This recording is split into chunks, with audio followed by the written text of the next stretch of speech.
वो तो दूसरा गाना है, टंगे टंगे। कुछ भी गाना बना देता है, बताओ ना। हाँ? रेखा यहाँ से चल रही है, आ रही है, देखिए रेखा आ गई, और ये रेखा ऐसे चलेगी। ए रेखा कहाँ हो, इधर से चलो, है ना, उधर काटे हैं।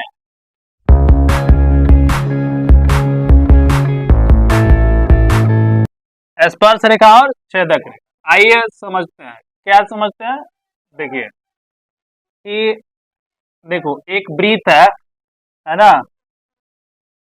एक वृत्त है, और वृत्त की जो जीवा होती है ना, क्या जी, जीवा, ये मान लो जीवा क्या है, ए बी है, वृत्त की जीवा क्या हो गया, ए बी हो। और यदि हम इस पर केंद्र से, कहा से जी, केंद्र से इस जीवा पर लंब डालें, क्या डालें, लंब, तो यह जो जीवा होती है ना, ये दो भागों में क्या होती है, बट, यानी ये इसके बराबर, है समझ में, ये इसके बराबर हो। तो हमारा एक जो है पॉइंट्स बनेगा, यदि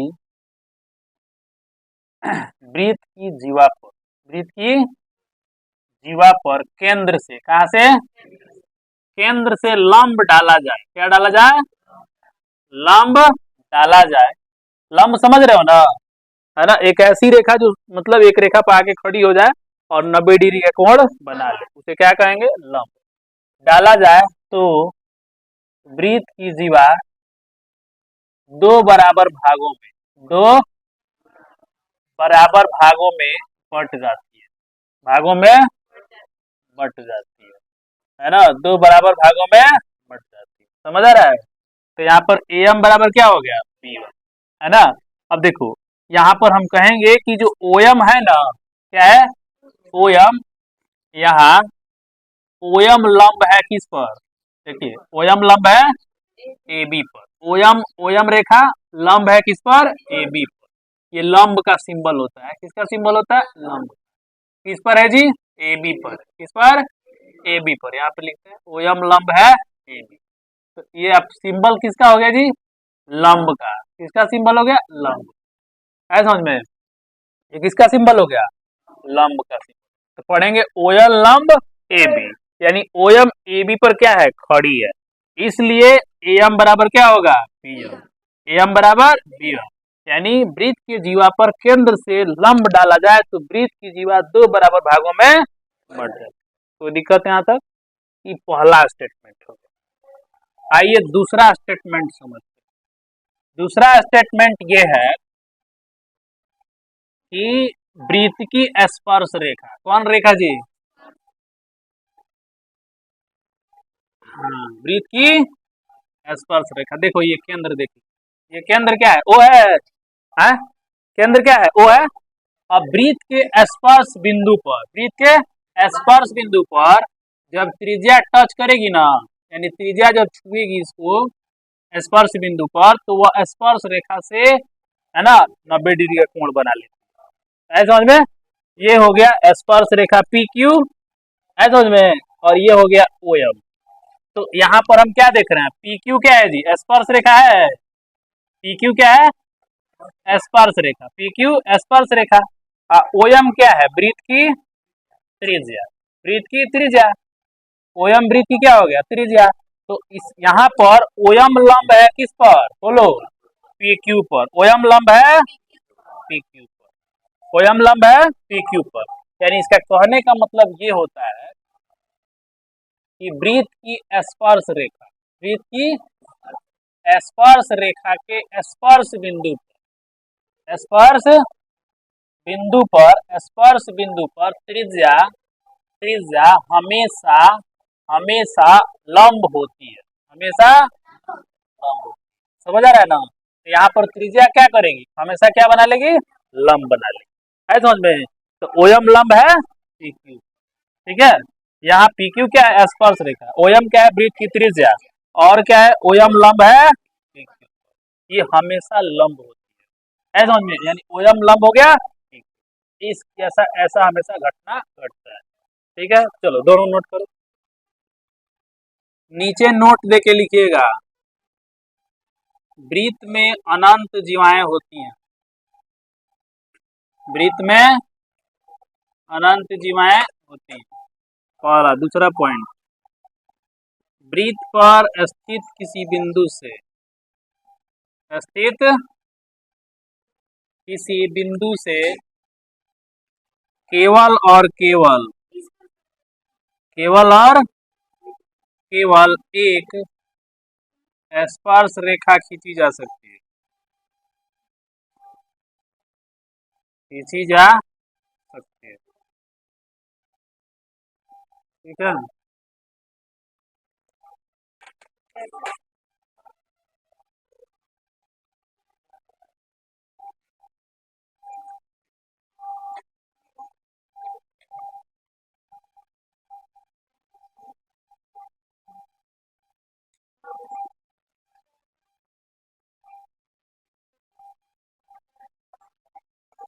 ये नोट दे के लिख लीजिए।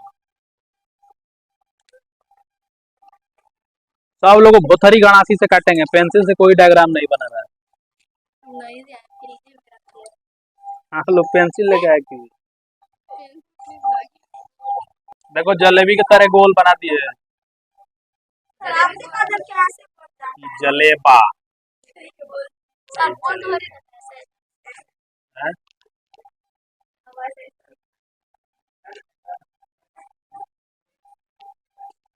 हो गया। चलिए अगला पॉइंट देखिए, वृत्त के बाहर स्थित किसी बिंदु से, क्या जी,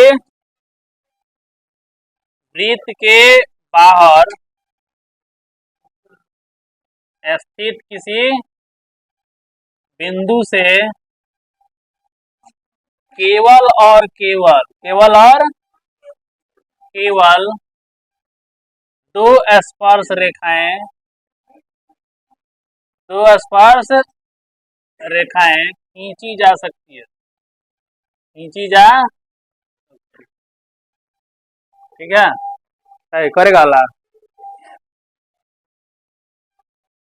देखिए, वृत्त के बाहर स्थित किसी बिंदु से केवल और केवल, अब बंद कर दो लिखना, पढ़ा रहे समझ लो, बाद में लिख लेना। वृत्त के बाहर स्थित किसी बिंदु से केवल और केवल दो स्पर्श रेखाएं खींची जा सकती है।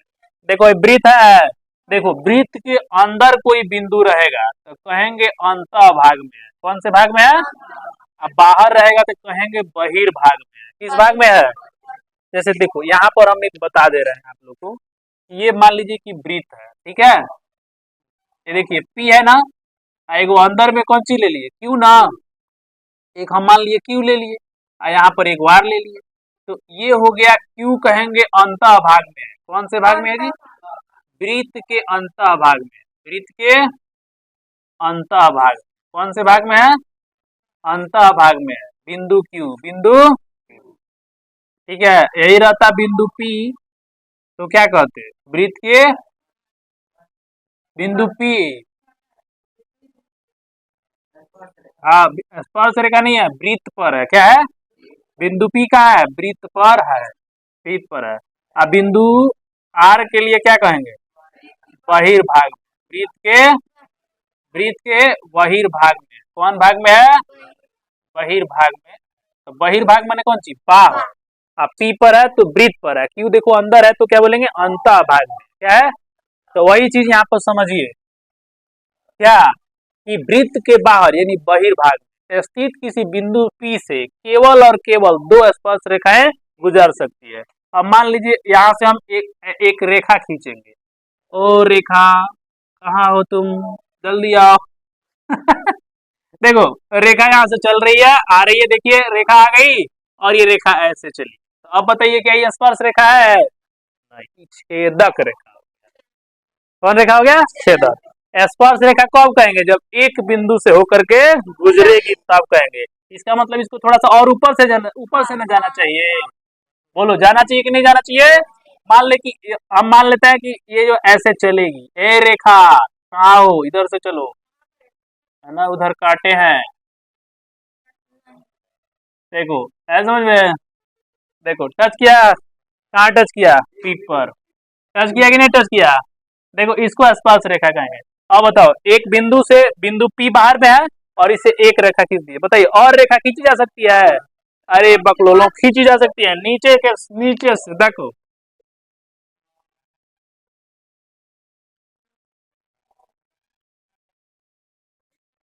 एक नंबर की टोन ही नहीं, किसको बोल रहे हैं? तुम्ही को बोले हैं क्या खींच रहे हैं तो कह रही है कितना अच्छा खींचे हैं।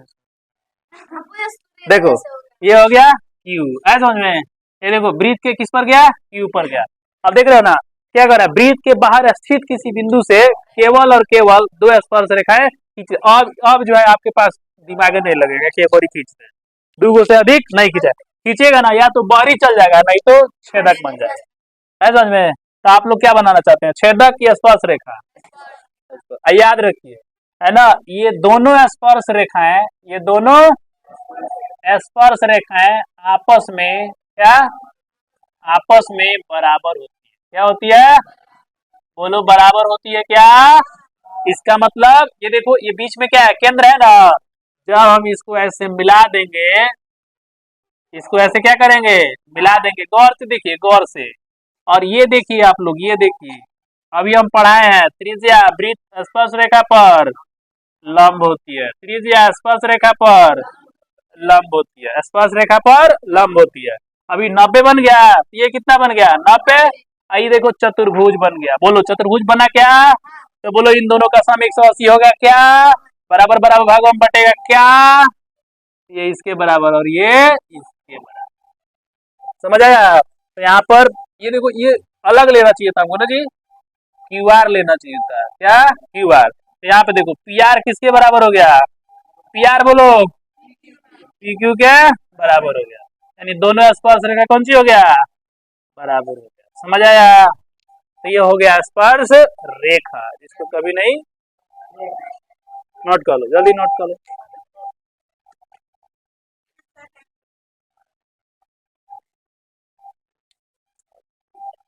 10th में इस पर ये क्वेश्चन बन जाता है एग्जाम में प्रत्येक साल, है ना। लेकिन आप लोगों को 10th में नहीं आएगा, लेकिन आपको बता दे रहे हैं ताकि अगला साल पढ़े तो आपको दिक्कत ना हो, ठीक है। ये भी नोट कर लीजिएगा, वृत्त का बहिर्भाग और अंतर्भाग, और अंतर्भाग, ये नोट कर लीजिए, अलग हेडिंग डाल लीजिए, ठीक है, और ये अलग डाल। अब ये लास्ट है और आपको कल इसको पढ़ करके आना है।